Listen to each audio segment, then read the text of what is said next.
What's up, everyone? I'm Max Dalton, and in this video I'll show you how to view your close friends list on Facebook. Adding someone to your close friends list on Facebook ensures that you'll see all of their posts on the platform and that you can easily create posts for just your close friends to see.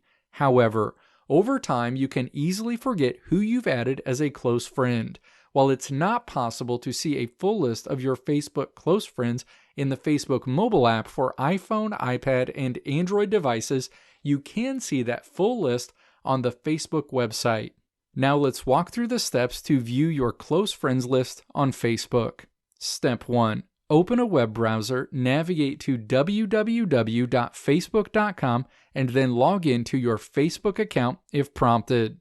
You'll land on your Facebook home screen. Again, you can only view your full list of close friends on Facebook through the Facebook website and not through the Facebook mobile app for iPhone, iPad, and Android.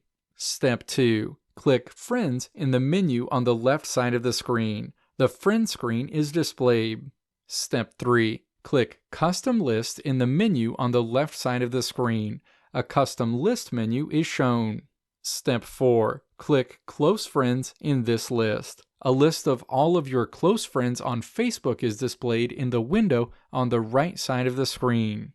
Let me know if this video helped you out in the comments below. If you liked what you saw here, click the video links on the right side of the screen to check out another video. Or click the logo on the left side of the screen to check out my tutorial website at www.maxdalton.how.